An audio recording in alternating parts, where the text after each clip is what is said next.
Inshallah. Inshallah. So let's just go over really quick for those that weren't here yesterday.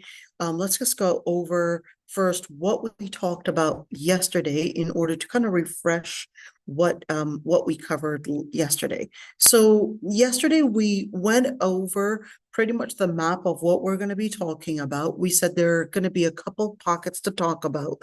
Number one is basically defining the relationship from the start. Is it based on romance? What does romance really mean? And what does companionship really mean? And what does the Quran actually say? So we went in details with that, and we said that the relationship, to talk about it from the standpoint of somewhat of a drive to reproduce or a drive to basically be intimate or mate, that is basically the shallow definition of that relationship. But Islam considers that the relationship in the human relationship is different than the animal relationship, because the animal relationship is looking to mate. And certainly we may have these drives to look to mate, and certainly that's the beginning of that drive. So a man or a woman would get a certain sentiment or a certain feeling, and that can be confused well, as a romantic relationship. But the truth of the matter is that it is actually the sentiment to be fertile, to look for fertility, to look for mating, to look for all of that. And then Islam tells you, well, no, you're looking for something that basically channels that drive into the purpose. So, in other words, a level of a mature relationship, and not a relationship that is based on mating as animals, but a mature relationship that is looking to basically build a channel towards the purpose that they were created for. So that's basically that area that we focused on. And we said that's why Allah subhanahu wa ta'ala lets us know that there are these different pockets within this relationship. And we looked at into the pocket of certainly the biological pocket is one. The second pocket is basically our own nafs. The third pocket is basically looking to make a pair, looking to make a companionship. And certainly all of this is basically to put in this purpose. And that's why that lam right there, litaskunu, in order to live a certain level of stability, a certain level of tranquility, a certain level of that calmness. So we said that litaskunu basically puts that they are mature enough that they would recognize that, well, there is a certain responsibility that I have to work towards. I have to invest my energy. I have to invest my potentials, whether it's my money or whether it's my, let's call it mental energy, or whether it's my social energy, all of that, I have to channel it. And that basically brings in, rather than all this energy going into different corners and getting lost, but it would basically develop within that person, whether male or female, a certain level of sukoon, a certain level of feeling calm, feeling home, feeling in place, feeling stable. So when you look at marriage, it's not just sukoon as intimacy or sexual, or a sexual drive being in a place of sukoon, but it actually goes beyond that. I've actually had people that are in their 80s, believe it or not, even apply for marriage in their 80s. And they said that they were really looking for sukoon. They're not looking for necessarily, even though there's nothing wrong with looking for intimacy and of course that type of stability, there's nothing wrong with it. But I've had people say, no, I'm looking for companionship. I'm looking for sukoon. I'm looking for this moment where I would feel that, somebody that understands me me, somebody that lives with me, somebody that basically shares the space, shares the moment, shares all of that, shares those emotions, just something to bring in at least the psychological comfort. So when you look at litaskunu basically lets us know that there is a biological point, there is that psychological part, and there's feeling somewhat of a joint space, joint place, joint time, joint joint potential that we basically share within our life. Litaskunu, and we also commented on the word ilayha, and it's not anha or fiha, and we said ilayha, and we talked about that motherly instinct, or at least the motherly instinct, whether that there's a sense that mom is basically the place of affection. So in other words, whether it's a man feeling that certainly that this woman is not to replace his mother, we said, but is also to continue a certain position that she takes as a wife and as a mother. Same thing for the woman. She would also feel that that her husband is also sharing the same position of security, the same position of authority as the father. We basically grow in a different way. And when we grow in a different way, certainly the girl is looking for a husband that is also sharing a fatherly figure, and the man is looking for a wife that's also sharing a motherly figure. And I like it when many times, women would say, well, I would have 4 children, even though she really has 3, but she would see her husband as, well, many times he would be acting, I would say, in, looking for attention, just exactly like a child would look for attention from his own mother. So I can see the resemblance, to be honest. It's the same thing that a girl or a woman would sometimes want that type of attention from her father or from her husband in the same sense. And which is why it's important always to recognize these areas. Sometimes the husband realize that what his wife is looking for is a type of security, a type of care, a type of that person to really be embracing for the woman. And just like her father used to give her this type of attention. At the same time, for the fathers, I would say it's very important to show not only a fatherly figure, but when the girl is not married, give her some of that attention that she would look for in a male. Give her that attention, whether it's giving her flowers, taking your daughter, okay, when she's not married, or even after she's married, but taking your daughter, perhaps maybe on a day that where, of course, it's a fatherly date, just you and her, just let her feel that you are giving her that type of attention. Okay. I know, I'm not here, speaking about it in a disgusting way. No, I'm actually talking about at a certain age when girls are in their teenage. It's very important for the father, especially the father, to give his daughter this type of attention, because trust me, if you don't give her that attention, she will seek it from other men. And certainly, the fatherly attention is completely different than, an attention that is with attraction that, a husband would give. But sometimes a girl just needs that affirmation, that attention, that type of support that she gets from a fatherly figure that is completely different than what she gets from a mother, and when a mother is near. Keep that in mind, especially in raising teenage daughters.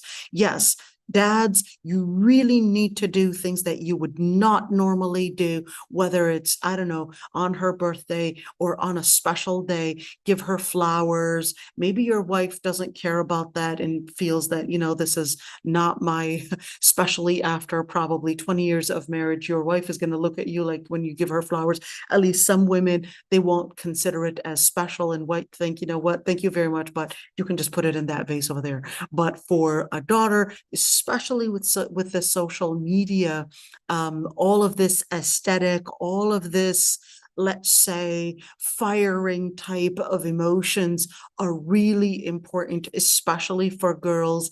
I know that you spend so much on your daughter, perhaps in her education at home, giving her all the security that she needs. But sometimes with this social media that we're living in, you might want to just consider this aesthetic type of I guess, emotion that girls will appreciate more probably than what really matters. Unfortunately, we're living in this era that these things are given appreciation and basically resembling to them the true love that perhaps all the things that you would be giving, they would see it because of the age of entitlement. Because of the age of entitlement, that we're living in an era where these children grew up to not recognize all the things that you contribute in their life, and they see it as, well, this is supposed to be there, and not recognize, well, others don't have it. You're lucky to have it. I worked hard to make it available.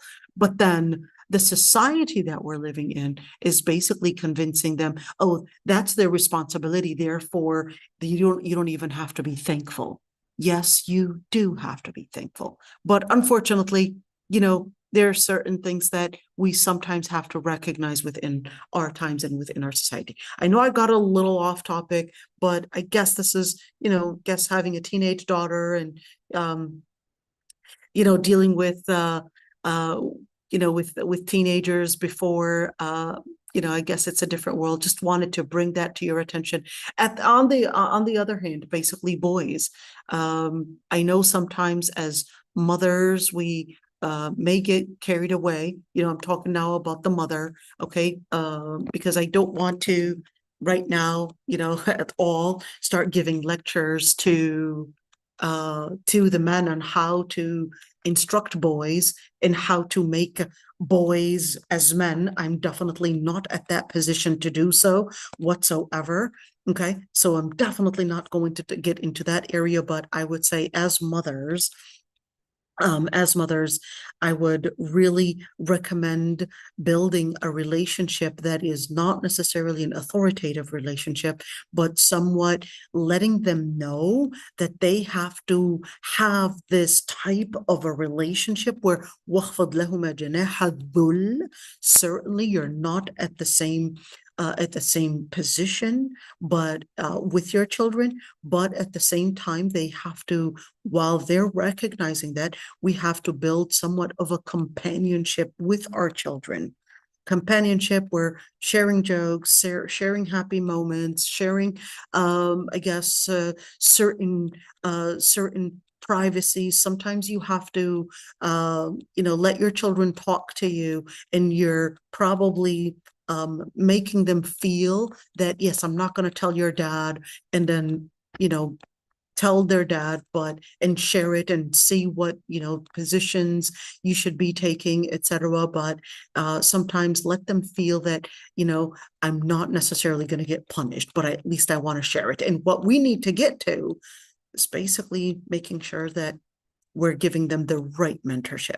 Okay, so I know definitely a whole parenting issue that is completely off marriage, but just on the side, sometimes it's okay. When you're the teacher, sometimes, you can just be guilty and comfort yourself that you're not. Okay. وَجَعَلَ بَيْنَكُمْ مَوَدَّةً وَرَحْمَةً. And we talked about the word ja'ala. All right.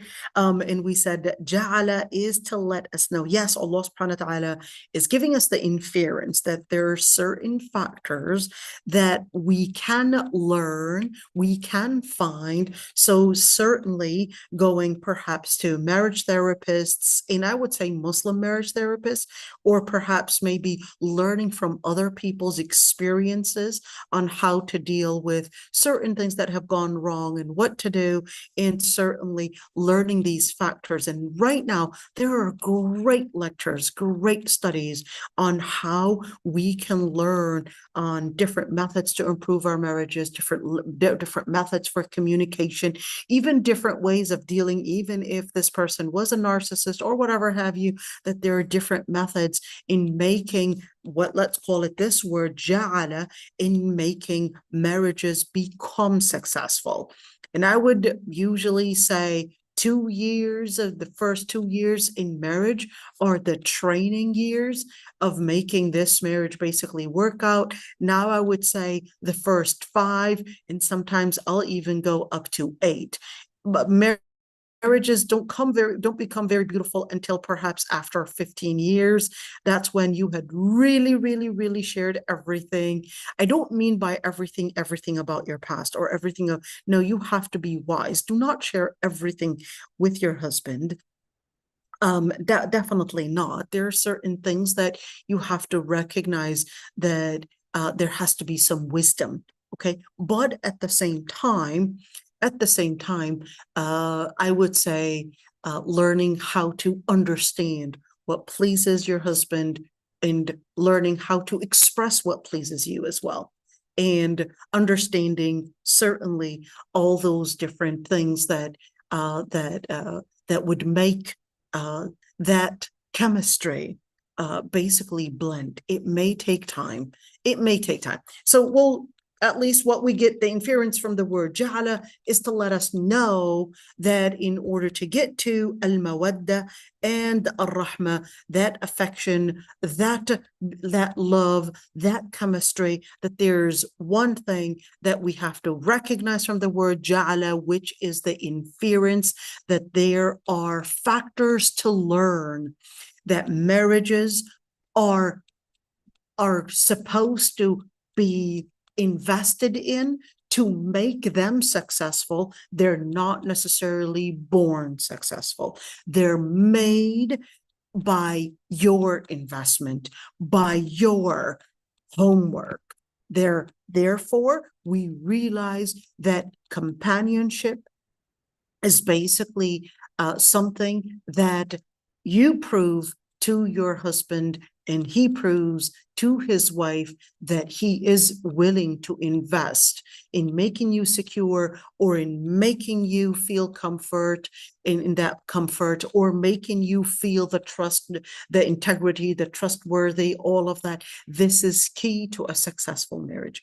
And this is very important to keep in mind, because whether it's a man or a woman, we basically share certain sentiments that we need to feel that the other person is my place of honesty, is my place of trustworthy, is my place of comfort, is definitely not the place of self-centricity. Self-centricity kills that relationship. Because once we feel that we are centered and we are selfish to be around just our own interests and not care about the other person, then that's when we see these conflicts come in. And certainly that contradicts in mawadda and the rahmah. We also talked about, hold on, let me just delete these ones. We also talked about that after showing, of course, that commitment, that's basically going to, I guess, guarantee longevity. And of course, at the end, and in the end, life and Death is in the hands of Allah subhanahu wa ta'ala, but we're talking about at least longevity in the relationship. Once we see the willing to basically live the principle and not live our own interests and not live for our own sake, that's basically going to reflect that commitment. And of course, in order to show that principle, we talked about the different things that the Prophet ﷺ had recommended in order to make sure that we understand. Number one, we talked about al-khuluq and ad-din, the mannerisms, and we talked about the khalq, basically the appearance. And during our times, certainly the focus about appearance and the focus about is definitely exaggerated. It's so exaggerated to a very disgusting level. And unfortunately, I would say, especially in areas that are living in taraf, in this type of luxury, in particular, the Gulf countries, where the meanings of values had been completely empty. Completely empty. Sorry if anybody is coming from the Gulf, but you really, really need to hear this. Unfortunately, money empties us from the meanings that we're supposed to be filling on the inside. Because we start thinking that what we're supposed to be bringing in is matter, materialism. Materialism kills values.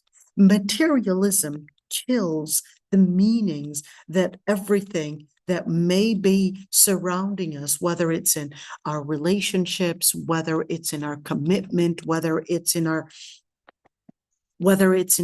honesty, whether it's in our investment, all of that is basically then killed with just bringing and buying expensive things and matter.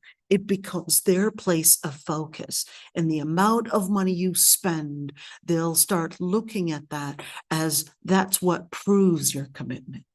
But that's not necessarily true. Al-akhlaq are more important to work on and focus than al-khalq, than the appearance. And that's why the Prophet ﷺ emphasized and said in the hadith, Allah subhanahu wa ta'ala does not look at your appearance, but Allah looks at your heart. إن الله لا ينظر إلى صوركم ولكن ينظر إلى قلوبكم. He looks at the heart. The heart is what makes the difference in what truly represents your integrity, your religious integrity, your commitment, your value. The truth of who you are lies within your heart.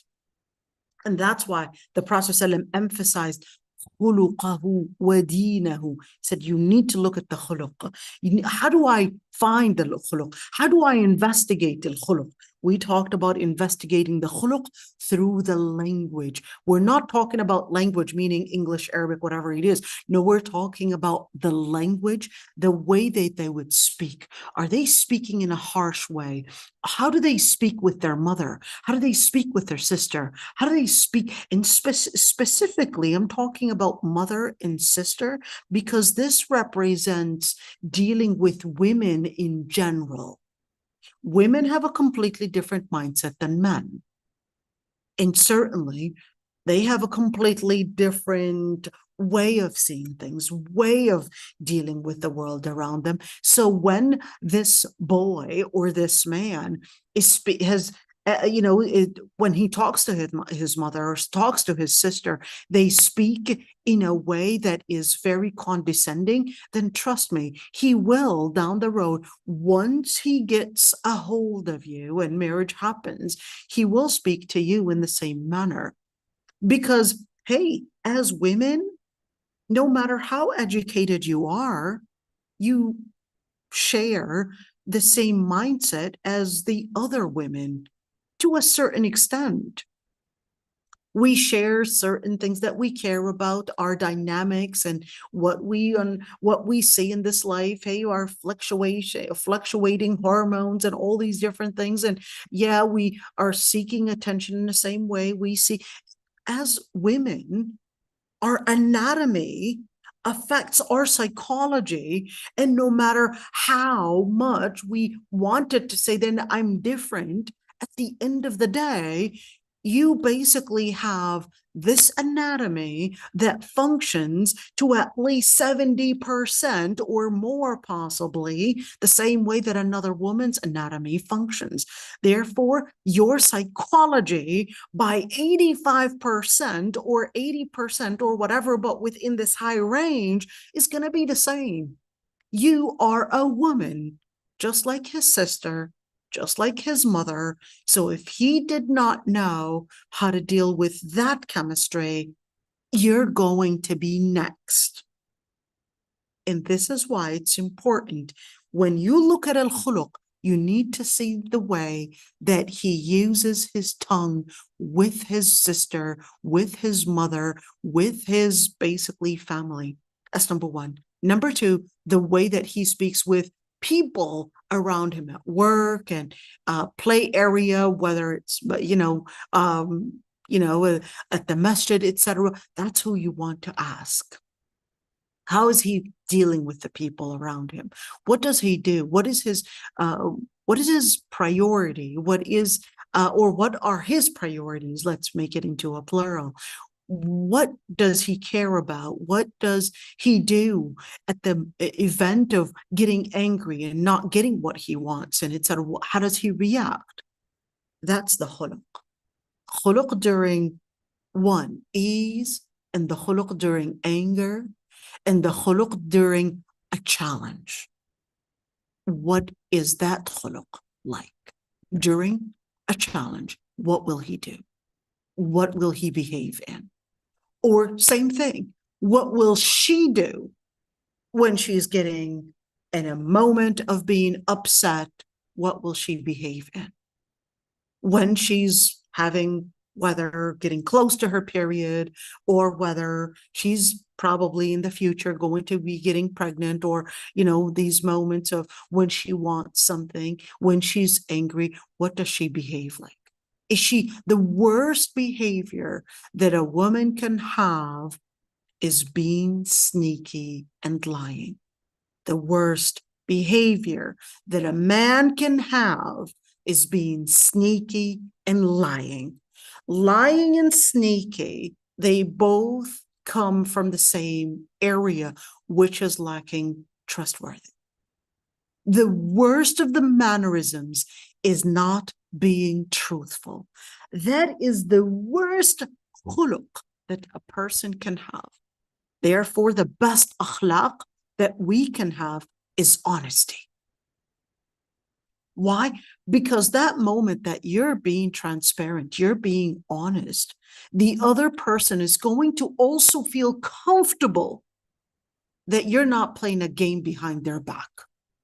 The second that the person feels that you're probably playing a game behind their back and you're not being trustworthy, that's that second that person is going to basically start feeling that they cannot trust you anymore. And that's when they start wanting to start finding ways to withdraw. Once that withdraw starts coming in, that's when you can see that withdrawal is going to start withdrawing from probably shared account, or withdraw from perhaps maybe shared spaces, withdraw maybe from shared room or shared. Once that withdrawal starts taking place, then it becomes farther and farther and farther until it gets into a withdrawal from the marriage. This is extremely important to recognize.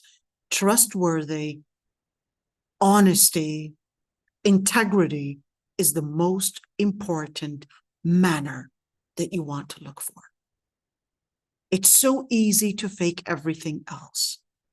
But honesty, you can test it. You can test it by asking about that person's honesty because it matters the most, because it will give you security. But once that person is starting to get sneaky and starting to lie, even if it's not a halal thing, that's when you start feeling, no, there's a game being played. You start wanting to withdraw. Now, in terms of deen, their commitment onto the principle. The commitment onto the principles of Allah subhanahu wa ta'ala. Are they willing to give up on certain interests for the sake of Allah subhanahu wa ta'ala's principle or not?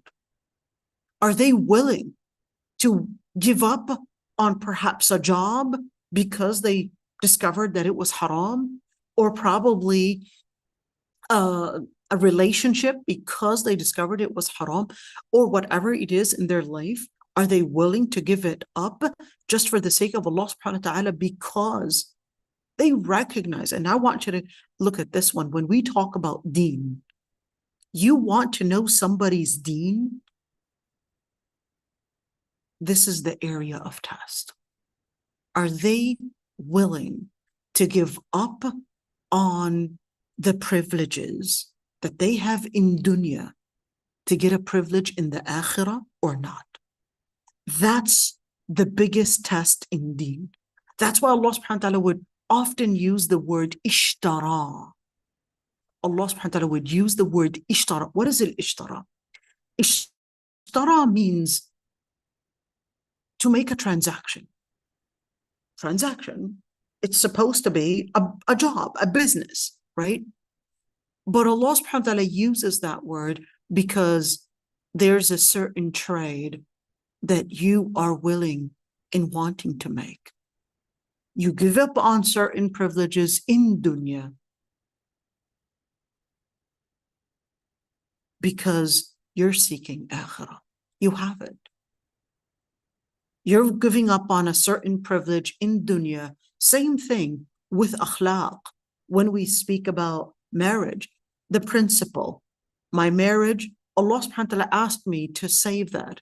And even if I would give up perhaps on a certain privilege because I want to make sure that the responsibility that Allah subhanahu wa ta'ala had trusted me with, whether it's my husband, whether it's my kids, that becomes my first priority. Not necessarily a certain dunya privilege, but an akhirah. I'm seeking akhirah. So when you look at that word ishtara, if you really want to test somebody's deen, you really need to say, how willing are they to let go on a dunya privilege for the sake of a principle that is the akhirah, that is Allah subhanahu wa ta'ala. If that person is willing to give up on that privilege for the sake of Jannah, then you can guarantee that this person is willing to put their life at risk for the sake of Allah subhanahu wa ta'ala. You're guaranteeing that this person is willing to put their money for the sake of Allah subhanahu wa ta'ala. How do I know if this person is of that? How much do they donate? How much do they volunteer? How much time do they spend in doing things that don't necessarily relate to themselves, but relate to others? Maybe help out at home with his mom or her mom. Maybe help out in the community, share. That shows, that reflects compassion.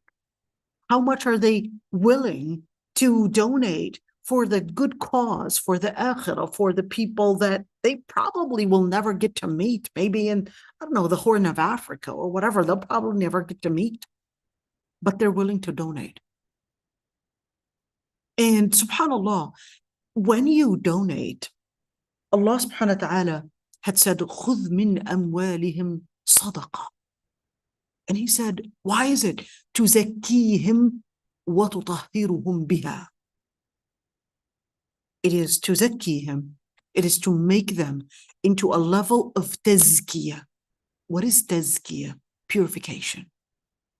What is purification from what? Amrad al-qulub, from the different diseases in the hearts. What are those diseases? The number one disease is arrogance.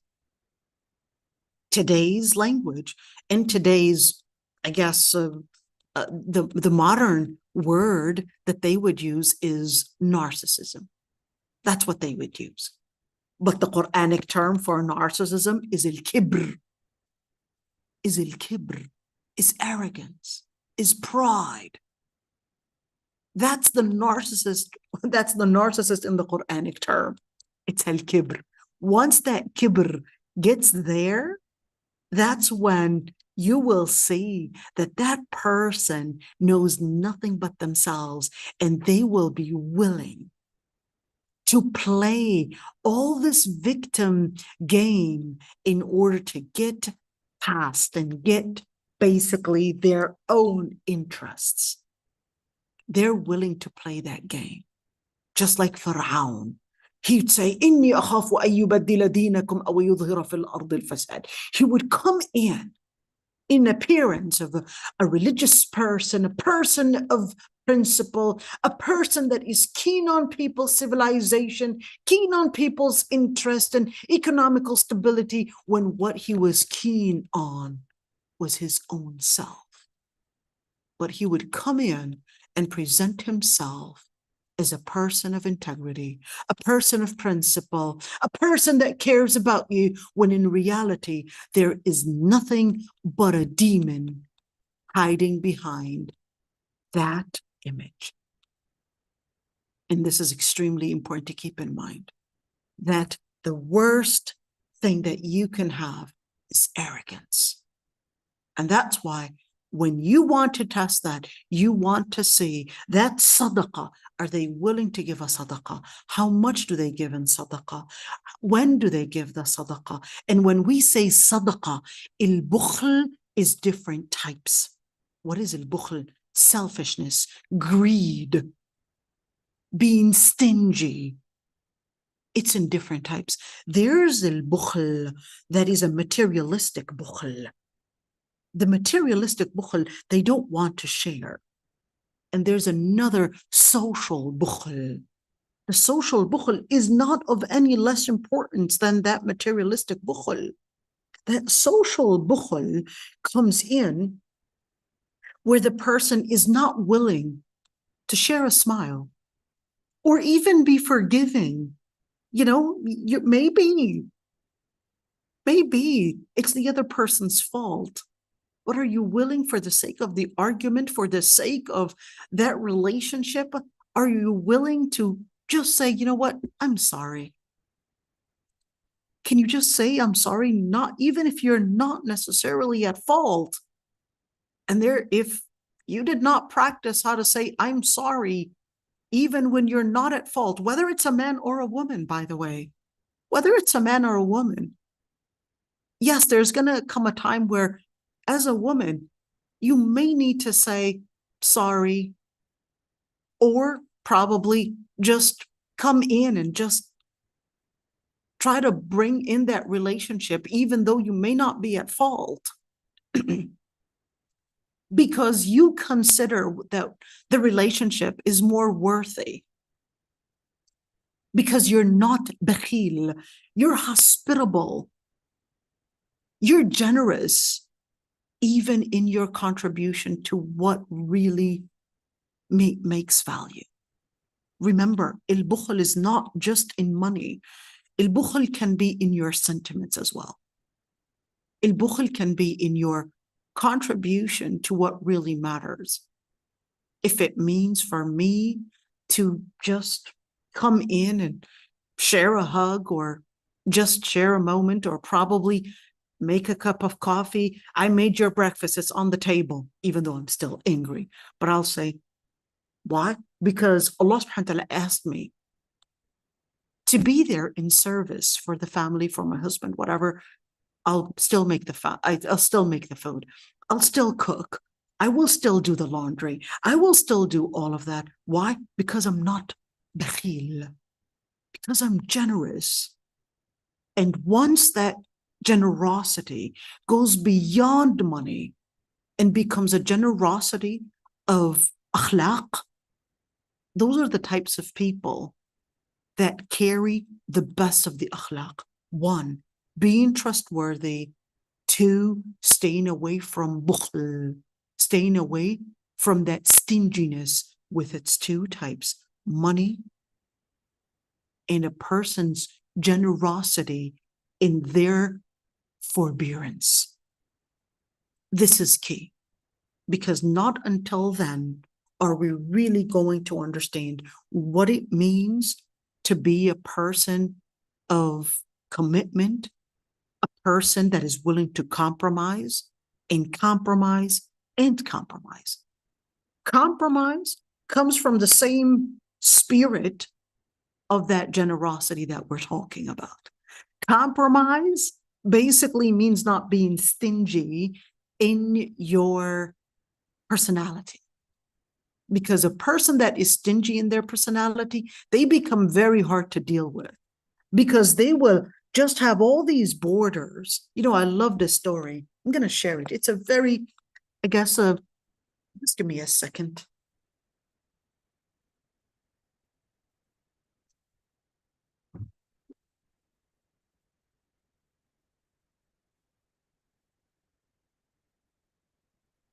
I love this story. I heard, even though it's not a hadith or any of that, but it's I guess it's what do we call these kind of stories? Genre, I guess. Just a story, metaphorical. Okay, so it's a brother and a brother. They got into this dispute over a land, their land that they basically had inherited from their father. So this brother basically decides, you know what? I'm going to build the wall. That way I won't have to see my brother ever again. So he gets a contractor and says, I want you to build me a wall all around my land, in that way, that border that I share with my brother, I will never need to see him ever again. And I want the wall to be very, very, very high. Hired a contractor and said, I'm going to be traveling. By the time I'm back, I want it to be all done because I don't want to see my brother. So the contractor worked and worked and worked. But when the brother came back, he did not see a wall. He saw something else. He saw a bridge. The man got really angry and furious, and he said, I told you to build the wall. Where's the wall? Instead, you build a bridge. He said, listen, this is your brother. I can build a wall, and then your children are going to just attempt to build the wall even higher, and perhaps the grandchildren even higher, and that this is going to be endless. But instead, I built a bridge in order to enhance that connection. Once you build the wall, you don't just build the wall to prevent the other person, but you build a wall and you cage yourself. And I love that story. When you build these walls and you become stingy in the social aspect that we talked about before, you build a wall, you basically cage yourself and not cage others. You build a wall between you and perhaps your siblings, a wall between you and perhaps your friends, another wall between you and your husband, another wall between you and this brother, that sister, etc. And then you end up feeling lonely and isolated. It wasn't a wall that they built, but it was perhaps a wall that you built and caged yourself inside, when you could have built a bridge by being hospitable in your social relations and not be stingy. And in that, like I said, is that you consider that you not necessarily are always right, but even when you are right and others are wrong, that you consider that winning the heart is more important to you than winning the argument. You can work so hard to think that your focus is on the argument, but when your focus is on the argument, guess what you have lost? You just lost a person right there that could have been perhaps a person that might have been a supporter for you.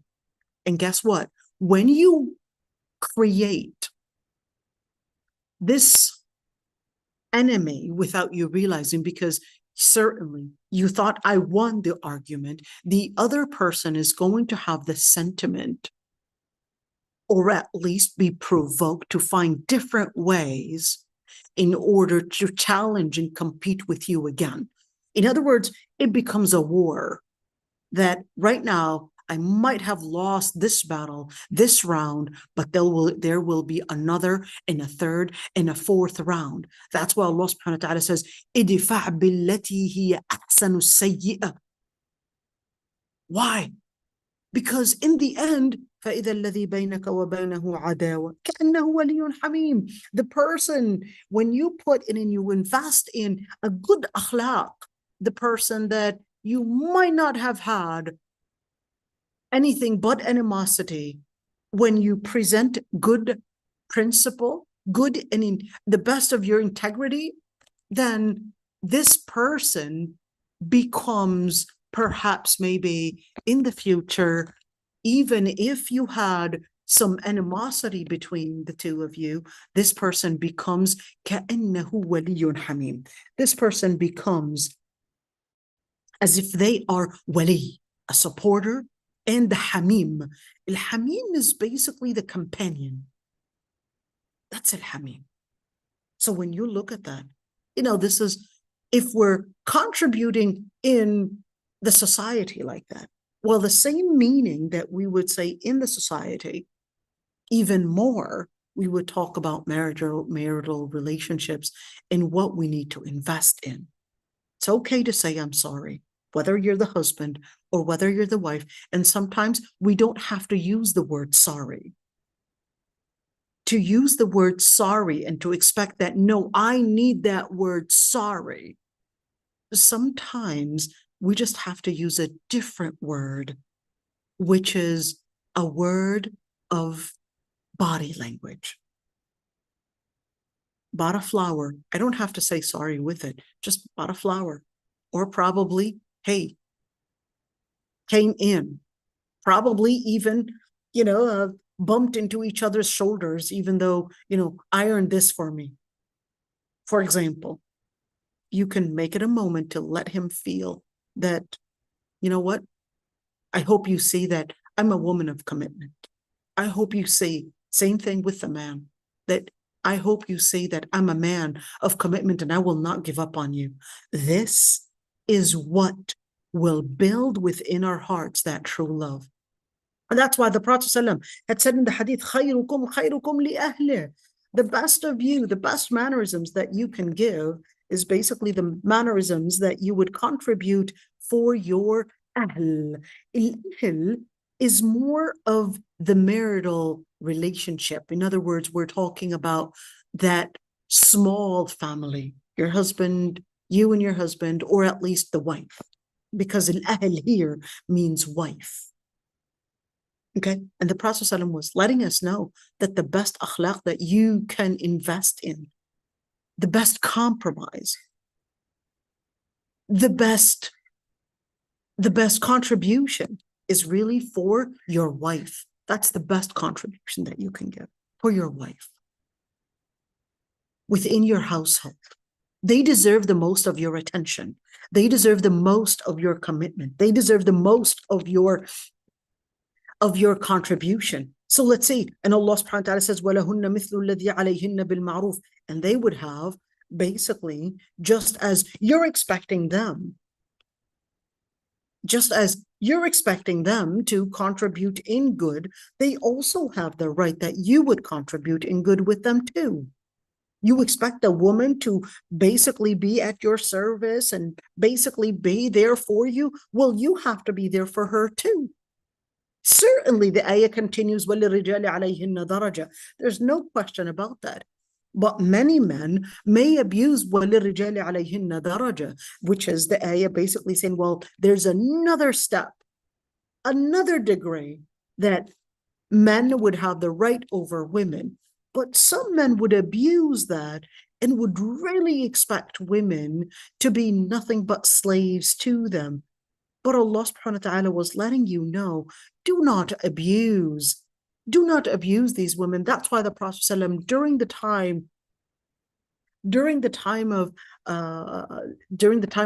al-Hajj, what did he say? He basically said that quote when he was telling them to be merciful, to be kind to the women. Why? He tells them, you had regarded their private parts as halal and lawful to you with the word of Allah subhanahu wa ta'ala. Therefore, be the person to live the word of Allah subhanahu wa ta'ala and really be committed to the word that Allah subhanahu wa ta'ala had taken upon you in this relationship.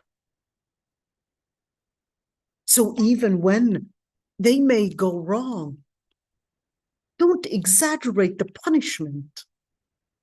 Don't exaggerate in somehow thinking that, yes, this is going to let her know that I'm the man here and etc. Don't exaggerate. She's just going to see a tyrant in you. Even if she did something wrong, exaggerating the punishment is a form of abuse. Exaggerating the punishment is a form of abuse. Exaggerating the punishment is a form of dhulm. It's a form of oppression. So Allah subhanahu wa ta'ala lets us know, well, what areas are we talking about in terms of akhlaq and principle? And he says, وَعَلَى الْمَوْلُودِ لَهُ رِزْقُهُنَّ وَكِسْوَتُهُنَّ بِالْمَعْرُوفِ. Well, this is talking about that they would have the right to basically the woman herself, but this is also including, well, you as a man, you've got the responsibility for that child. And this is very common that we would see women end up basically in a dispute with their husbands, and then they would deny basically child support, or may even deny a certain income to not pay child support. Why? Because they want to retaliate from their wife. They want to retaliate from the wife. So what do? They basically start finding different ways to not be committed to giving his ex, for example, the child support that is needed in order to say, well, you know what? I'm not going to let her live. And then he would think that this is going for her. So therefore, I'll make it harder on my children. I'll make it harder on my children because she basically has to surrender. And then it becomes a different way of pressuring, of a game, of a shaitan, basically playing the game to let him think that he has the right to retaliate by using the children as a way of pressure. And Allah subhanahu wa ta'ala had basically said in regards to within marriage, and of course the relationship, what is this? وعلى المولود sorry, right there. وعلى المولود له رزقهن وكسوتهن بالمعروف. And Allah subhanahu wa ta'ala basically had let us know that there's a responsibility in certain cultures. The man does not get involved in raising the children. But Allah subhanahu wa ta'ala was letting us know in the ayah. And he said, وَأْمُرْ أَهْلَكَ بِالصَّلَاةِ وَاصْطَبِرْ عَلَيْهَا. Allah subhanahu wa ta'ala was right there ordering the man that you have the responsibility to order them for prayer and to be patient in teaching them and training them for salah. Salah certainly is not only the 5 daily prayers, But when you're talking about salah, that actually means that you've got a responsibility, just like you would have a responsibility within the society to raise to give da'wah, to al-amr bil ma'ruf wa nahy an munkar. Well, your family actually comes prior to all of that.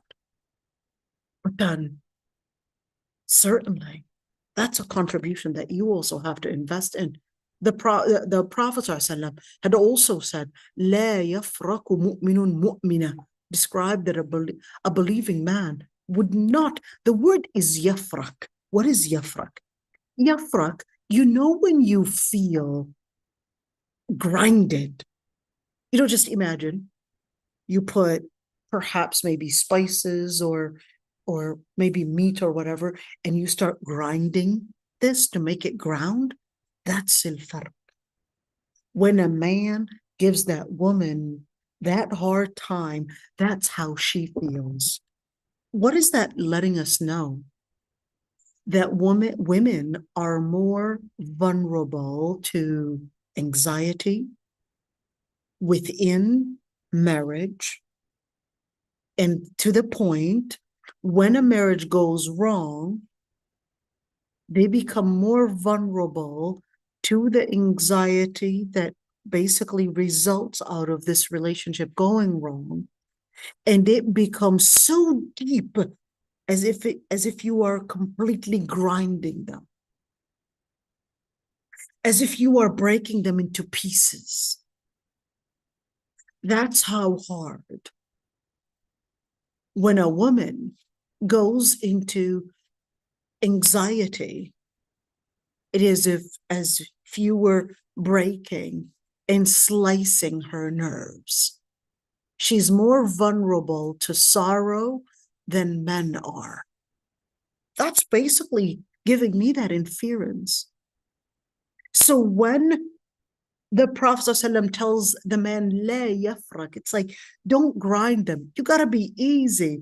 They are very vulnerable. And that's why in another hadith, the Prophet ﷺ basically said, Rifqan bil qawarir. Be easy on the flasks. The flask, definitely it's a glass container. We know that. But the Prophet ﷺ wasn't talking about any glass containers that they were somehow carrying. He was talking about that as a metaphor that women can easily break. So you want to be easy and don't rush in somehow letting them abide by each and every single structure that you may want. And that sometimes you just have to be easy and be patient in letting them get into that, basically getting accustomed to perhaps the new home or probably the marriage, etc. Don't rush. They're different. It's a completely different creation. It's a completely different anatomy. It's a completely different mindset. That's why the Prophet ﷺ had said to the men, what did he say? He said, women were created from a bent rib. And if you were to correct that bent rib, you'll break it. You just have to recognize that their anatomy is different, and therefore their psychology is different. Therefore, their mindset is different. Don't attempt to somehow try to make her as you, as a man. She's different. She's built different. You just got to understand that. That's why the Prophet ﷺ said, لا يفرق مؤمن مؤمنة إن كره منها خلقا رضي منها بآخر. You may hate a certain manner from her. You may hate certain things about her. Maybe, hey, perhaps something you dislike about her, but you will like something else. Why? Because she's a mu'minah. You may be comfortable with something else because she's a mu'minah. So what should I do? Well, عاشروهن بالمعروف.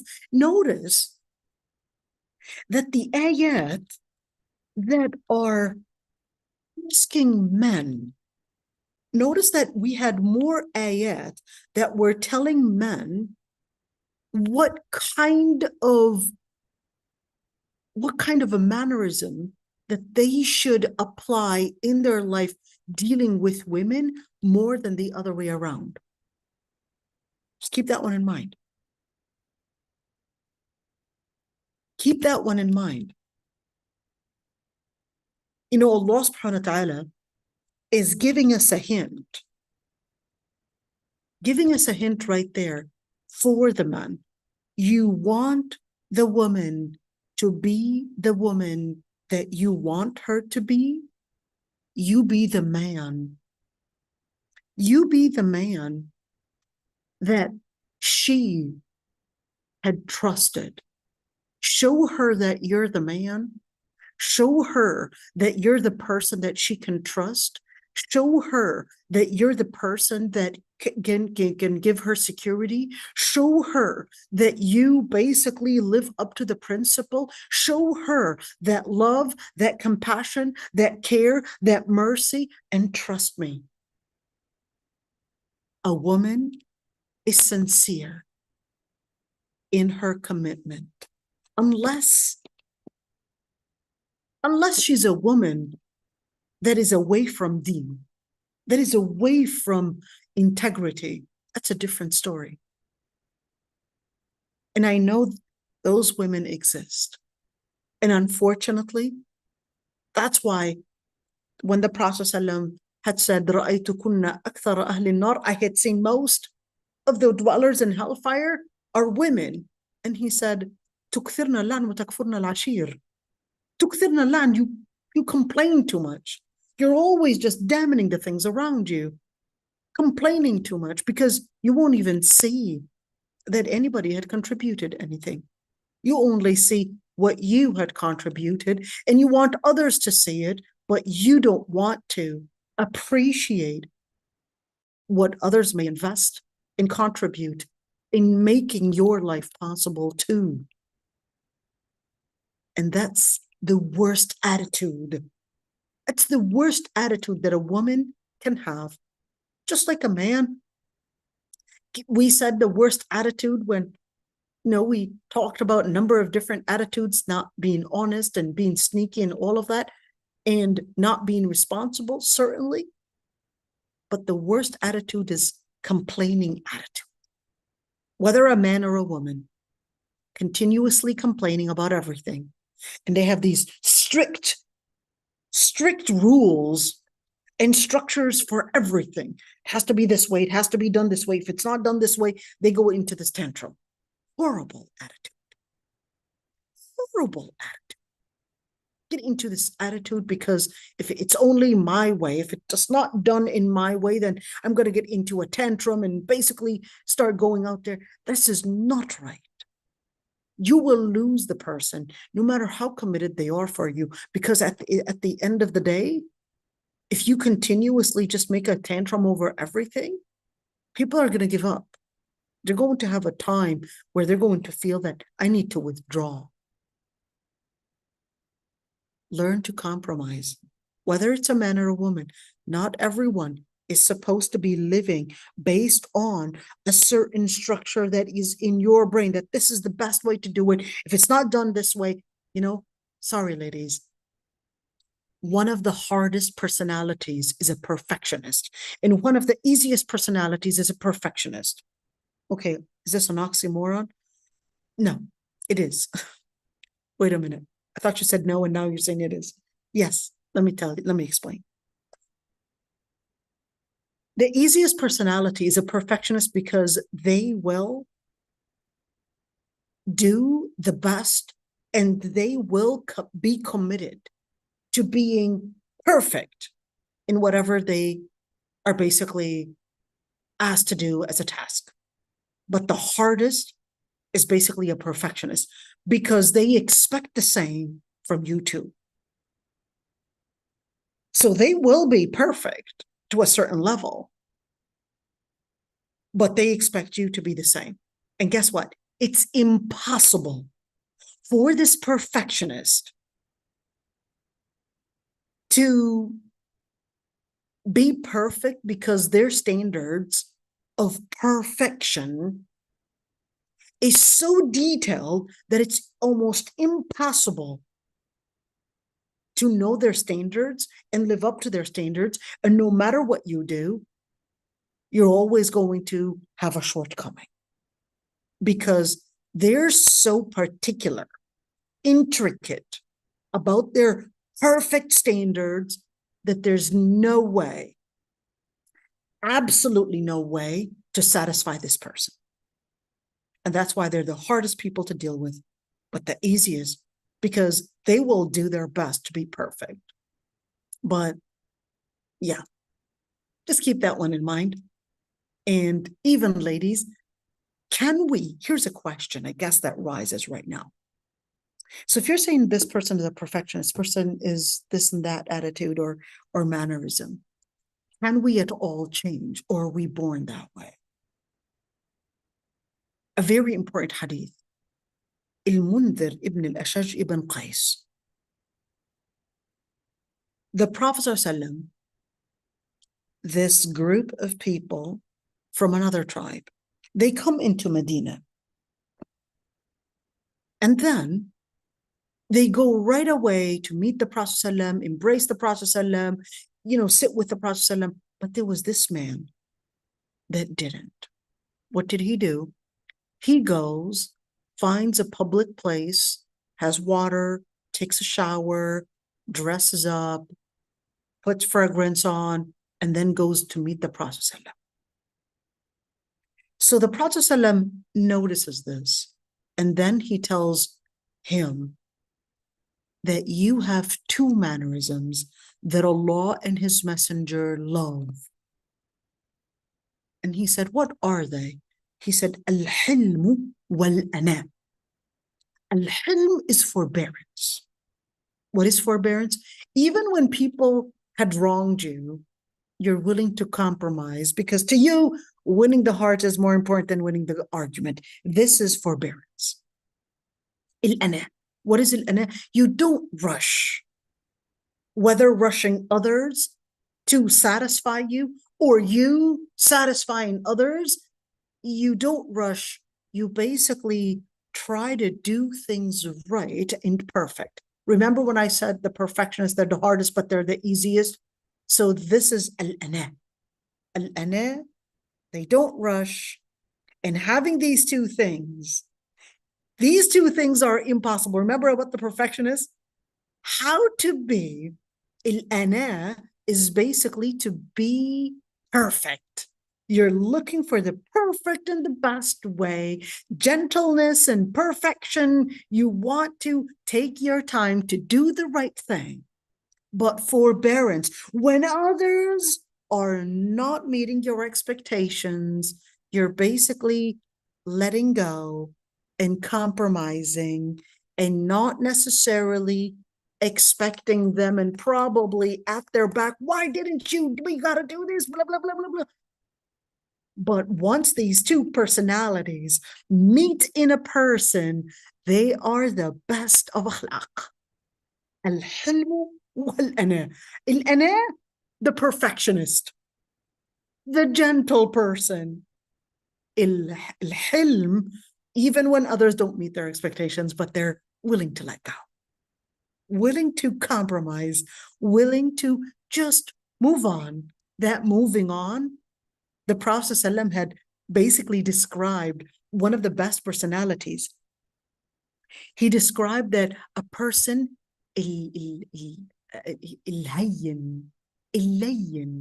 the person that is easy, the person that is easy and easy and let's go. And, even when they may wrong, but they're just easy. Sahl. It's okay. Don't worry, we'll get it taken care of. That's a sahl, layyin. It's like they're not stingy, they're not firm, but they're willing to bend, they're willing to change, they're willing to learn. And now you go back to the question, are we capable of changing our mannerisms? Now, here's one thing. The hadith that I talked to you about earlier, that Mundhir ibn al-Ashaj ibn Qais, when he tells him that you have two mannerisms that Allah and His Messenger love. But he asked a question. He said, أَخُلُقَيْنِ تَخَلَّقْتُ بِهِمَا أَمْ جَبَلَنِ اللَّهُ عَلَيْهِمَا. Are they mannerisms that I created in myself, I disciplined myself, or is it a manner that Allah subhanahu wa ta'ala built in me? He said, بَلْ جَبَلَكَ اللَّهُ عَلَيْهِمَا. They're in fact built within you. It's part of your DNA.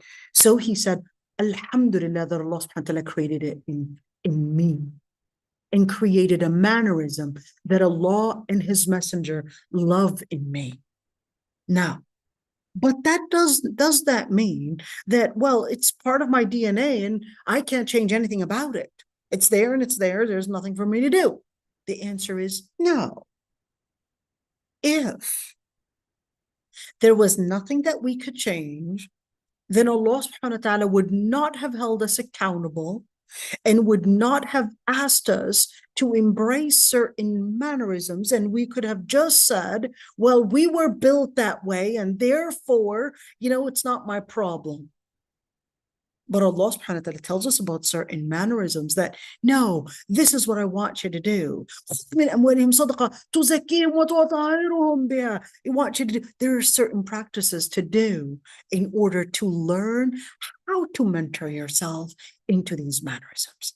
So Allah subhanahu wa ta'ala lets us know, عاشروهن بالمعروف فإن كرهتموهن فعسى أن تكرهوا شيئا ويجعل الله فيه خيرا كثيرا. عاشروهن بالمعروف.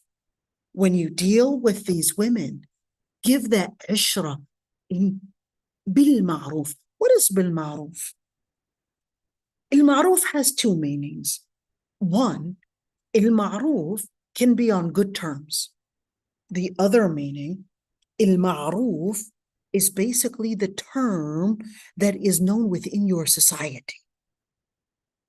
So within your society, perhaps maybe remembering, I don't know, the anniversary, bring a flower, maybe, throwing a surprise here and there, maybe. That's al-ma'ruf? Yes, that's al-ma'ruf. Okay, well, it's عاشروهن بالمعروف. Or عاشروهن بالمعروف. All of that is meaningless in my society. So what is عاشروهن بالمعروف? That I would be gentle. I would maybe nickname her a name that she loves, honey, dear, a name that she probably loves, whatever it is. Same thing for her as well. What does he love? What is he expecting from you? Sometimes, and I would like to say this, communication is one of the most important secrets in a successful marriage. And what I mean by communication, she is communicating what she wants. What do you want? I want you to bring me a present. I want you to tell me this nice word every once in a while, whatever it is. I expect this. Same thing. Men are even worse at this. They don't communicate. So women, Allah subhanahu wa ta'ala had given you, and look at this, ladies, Allah subhanahu wa ta'ala equipped you with another sense that the men don't have. You know what that sense is? A different type of maturity. We see colors men don't see. We're not just talking about colors as in terms of, red, orange colors, no. We're talking, even though that is true, by the way, but we're actually talking about your ability to recognize and sense different things. Studies actually say if we were to put, let's say, a group of people in a classroom, a man would come in, and let's say there was a empty first seat. The man is going to come in and sit in that first seat. But let's say there are multiple seats that are empty. Will the man choose a different seat? No, he will choose the first seat.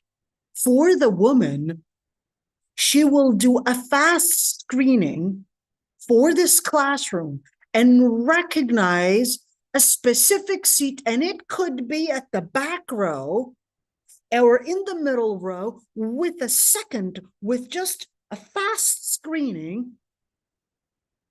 She will recognize her friend is there, who's there, and everyone, and probably know who, where, and everyone is at with just one fast screening.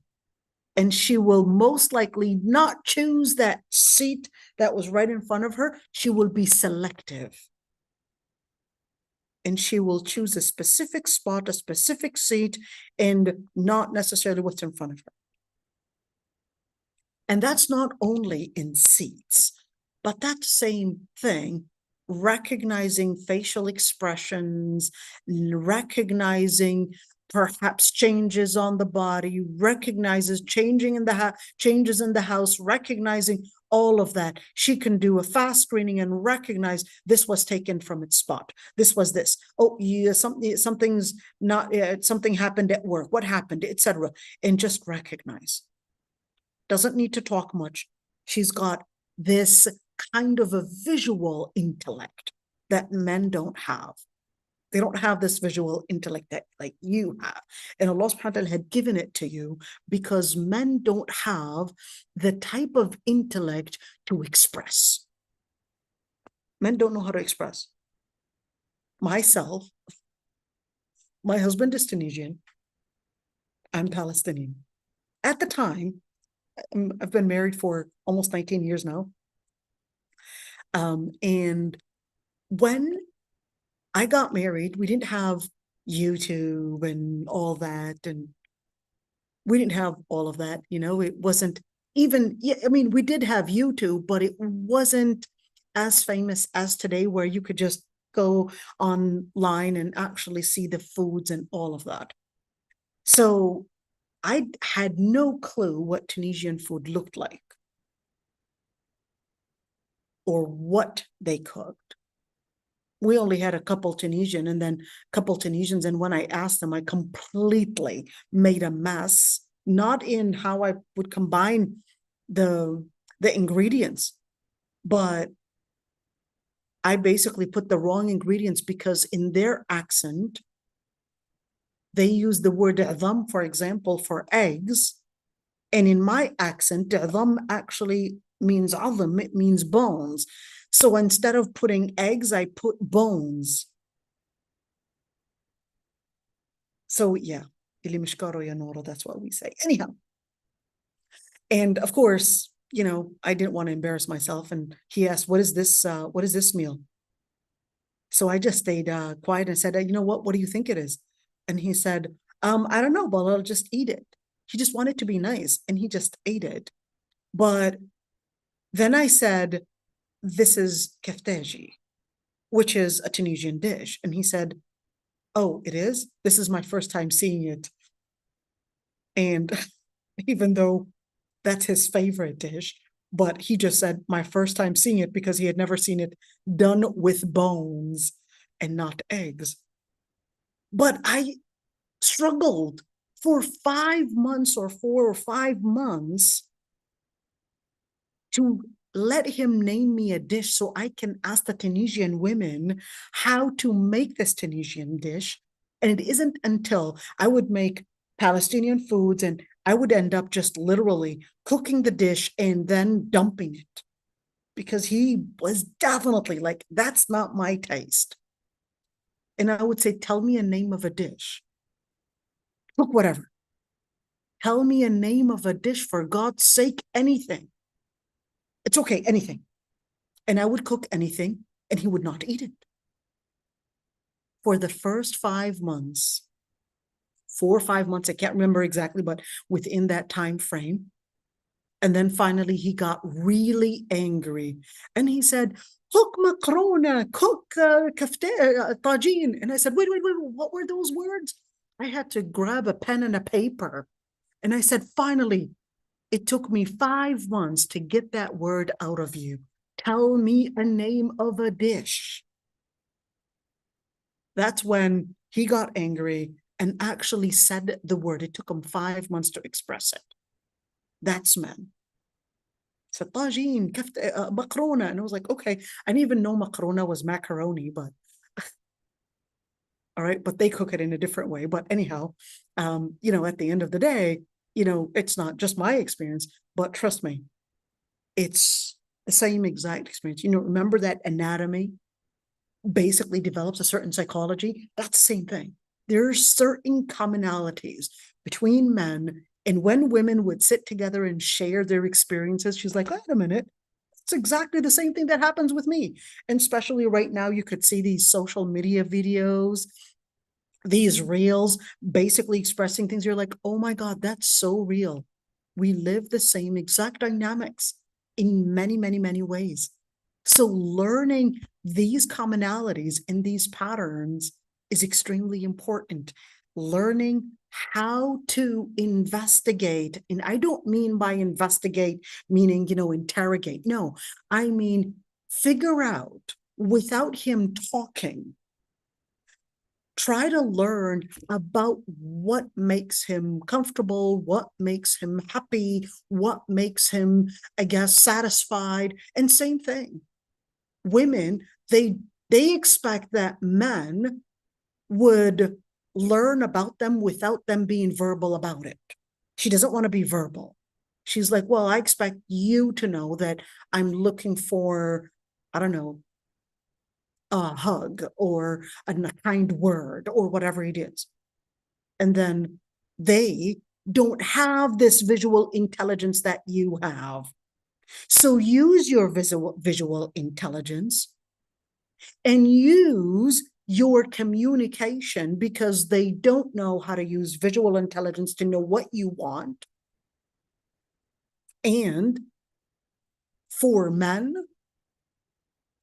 learn how to understand the dynamics that you would see in that woman, because she lacks that communication that you lack sometimes.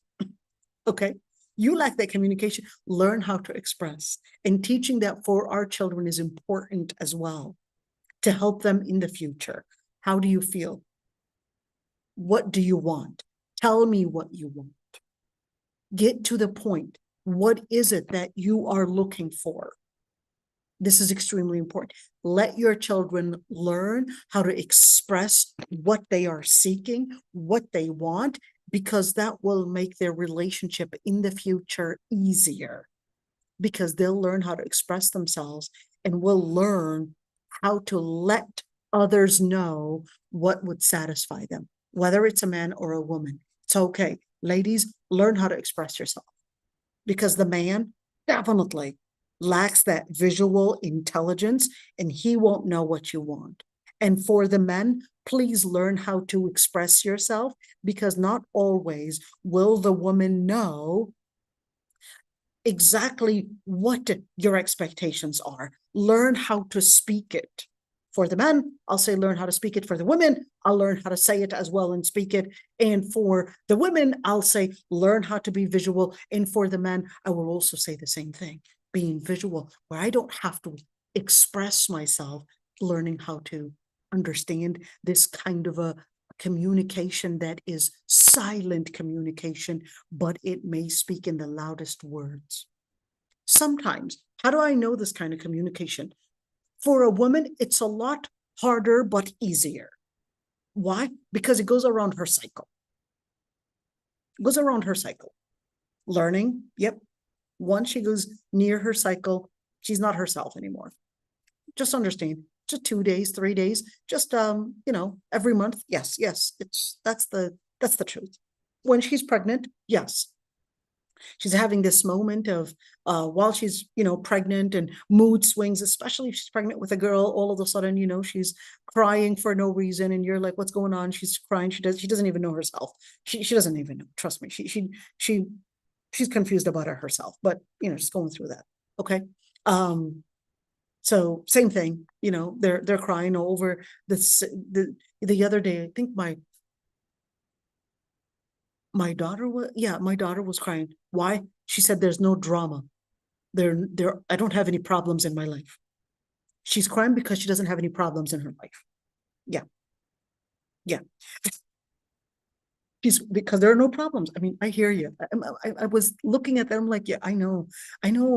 What a horrible thing to have. It's like no problems. How boring. La ilaha illallah. Astaghfirullah al-azim. Yeah, just crying for, you're wondering, yeah, yeah. Even if there's nothing to cry about, I'll cry about something that I don't have something to cry about. So yes, there you go. وعاشروهن بالمعروف فإن كرهتموهن فعسى أن تكرهوا شيئا ويجعل الله فيه خيرا كثيرا. وعاشروهن بالمعروف. At the end, you have to live in understanding al-ma'ruf in two ways, whether it's the norm within that society or whether it's on good terms. And if you hated certain things, then you may hate something, but Allah subhanahu wa ta'ala may bring something that is magnificently good without you realizing. And this is important. Before you jump into deciding divorce, this isn't for me, I would say, well, you never know. Allah subhanahu wa ta'ala may bring a lot of good. Whether it is, remember, this life is a short moment. This life is a bridge to the akhirah. When you want to get married to someone that you will hold hands with on Judgment Day. And Allah subhanahu wa ta'ala will say, "Udkhulul jannata antum wa azwajukum tuhbarun." Enter Jannah and be blessed in Jannah. That's what you want to look for. That's why when we speak about marriage in Islam, we're not talking about mating. We're talking about a relationship that's founded on purpose. We're talking about a relationship with our eyes on Jannah.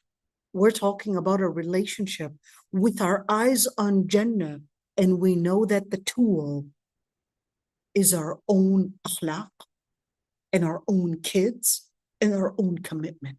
That's the tool. So look for someone that is willing to basically hold on to the tool and be the one to basically be there to do whatever it takes to live up to the principle and up to the word of Allah subhanahu wa ta'ala, despite the challenges. And be the person that is honesty and not sneaky. And that's why Allah subhanahu wa ta'ala says, فَأَمْسِكُوهُنَّ بِمَعْرُوفٍ. At the end, you want to stay within this marriage, then do it bima'ruf. Or if you needed to leave, then سَرِّحُوهُنَّ بِمَعْرُوفٍ. And then do not keep this wife ضِرَارًا لِتَعْتَدُوا. Do not hold them dirar. What is dirar? Just to harm them in order to transgress, in order to provoke the ugliest of her. وَمَن يَفْعَلْ ذَلِكَ فَقَدْ ظَلَمَ نَفْسَهُ. Then if you do that, then you had committed oppression. Certainly, she might have wronged in certain things, but don't do it as, I want to retaliate. Don't do it as, I want to find ways to retaliate, but do it in ways that Allah subhanahu wa ta'ala had told you that that is the way to bring about the best of akhlaq, that is the way to bring about your path to Jannah. And the Prophet ﷺ had basically mentioned that zawaj and marriage itself is a sunnah. So making sure that we basically find that salihah or that salih person is the key to basically find and relate to the sunnah and relate to the path and relate to the bridge that leads us to Jannah. Now, I'm going to go, inshallah, onto the following slide next week. And next week, we're not going to go in all this detail that we talked about right now, but because we're going to go into something else in more details. So stay tuned. I'm really excited.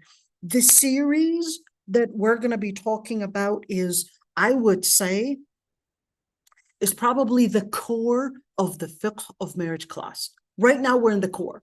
All of that was talking about the pragmatic side. Right now, this is the core of marriage.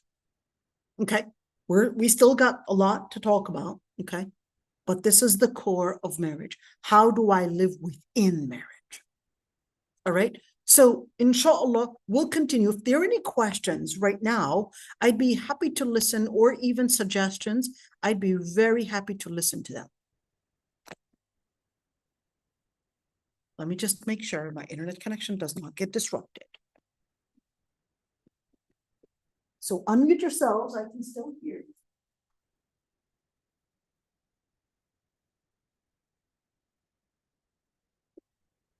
No one wants to unmute or write a question in the chat, that's okay too. I guess everybody is like, okay, that was a long lecture. Is that what you're saying? Okay, so what I'm gonna do, I'm going to end